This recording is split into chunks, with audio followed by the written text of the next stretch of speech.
It's December 31st, 1944. High above war-torn Europe, Second Lieutenant Glenn Rojohn and his co-pilot, William Leek, guide their B-17 Flying Fortress, named the Little Skipper, toward its target. The skies around them are a chaotic mess.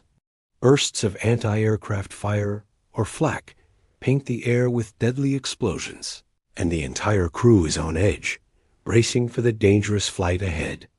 As they near their objective in Hamburg, Germany, the enemy defenses become even more intense.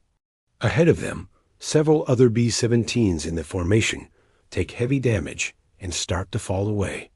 Rojohn watches in horror as two bombers in the distance, both struck by flak, collide in a fiery explosion. But then, a glimmer of hope parachutes blossom against the sky. Survivors. He radios the sighting to command and pushes forward. There's no time to stop. The bombardier shouts, "Bombs away!" and their payload drops smoothly, striking the target area just as planned. Mission accomplished.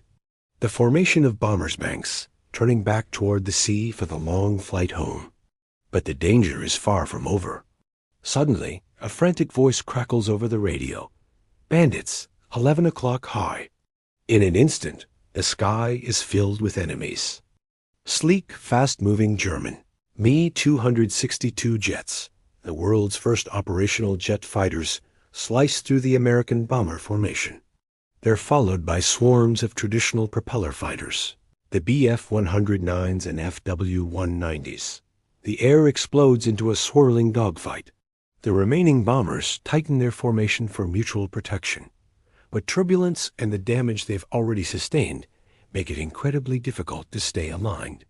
For a brief, hopeful moment, relief arrives. American P-51 Mustangs dive into the fray, their guns blazing, driving the German fighters away. But the Mustangs can't stay.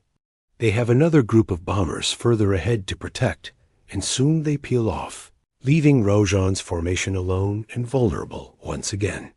Almost immediately, more German fighters appear, scrambling from airfields near the coast. One of the B-17s in their group, the Faithful Forever, takes a devastating series of hits. Trailing smoke and losing altitude, it's forced to descend. The crew manages to bail out safely, but with each loss, the formation gets smaller, and the remaining planes become easier targets. Rojohn scans the turbulent sky, desperately trying to locate 9 Lives, the lead bomber in their small element. Visibility is terrible, and the air is rough.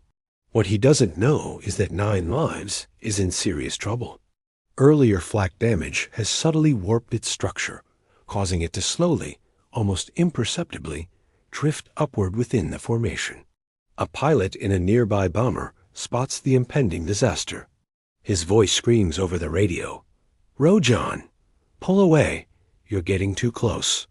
But the warning comes a fraction of a second too late.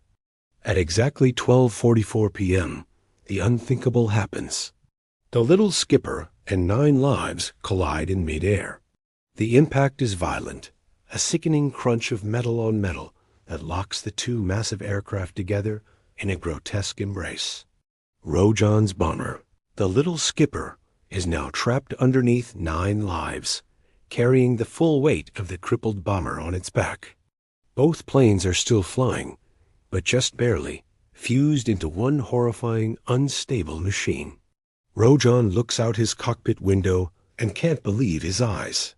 He yells to his co-pilot, "We're riding another fort." Inside the upper bomber, 9 Lives, the crew is shaken but miraculously alive. Several are able to move to safer parts of their aircraft. But back in Rojohn's plane, the ball turret gunner is trapped. The collision has jammed the turret, sealing him inside. His crewmates work frantically to free him, but the metal is bent and twisted beyond repair. All they can do is stay on the intercom with him, offering what little comfort they can. Meanwhile, in the cockpit of the Little Skipper, Rojohn and his co-pilot Leek are fighting for their lives, and the lives of everyone on board both planes.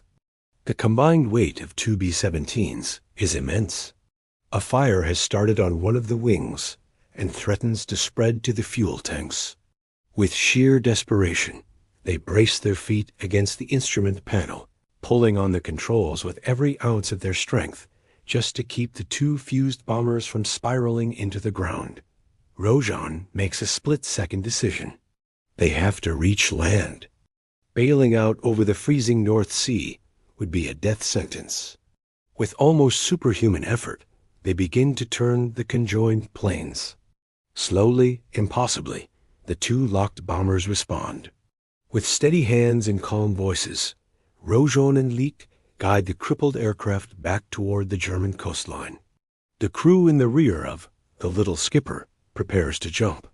As they fly over the shore, German flak batteries on the ground open up again, unaware of the bizarre drama unfolding above them. But Rojohn holds the controls steady. He radios to the crew, "Get ready, almost time." One by one, the crew members from the rear of the plane leap out, their parachutes opening as they fall toward enemy territory. Soon, only Rojohn and Leek are left. "Bill, you've got to go," Rojohn yells. "I can't hold this much longer." But Leek refuses to leave him. He knows Rojohn can't possibly control this monster alone. Not for a second. So they stay together, fighting to keep the aircraft stable for as long as humanly possible, giving everyone else the best chance of survival. Finally, the battered structure of the two planes can take no more. The wings lose lift, and the whole mass begins to descend rapidly.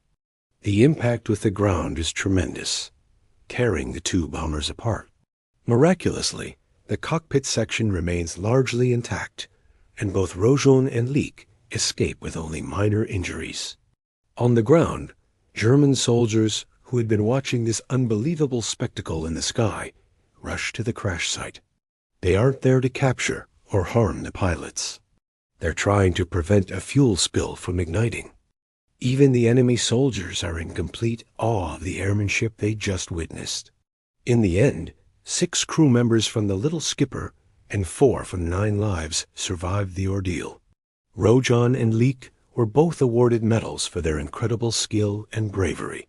Years later, Rojohn would say, "In all fairness to my co-pilot, he's the reason I'm alive." The story of the Piggyback Flight remains one of the most incredible true stories of aviation from World War II, a powerful testament to skill, courage, and the unbreakable bond of teamwork in the face of impossible odds. Thanks for watching. If you found this story as incredible as we did, be sure to hit that like button and subscribe for more amazing tales from history.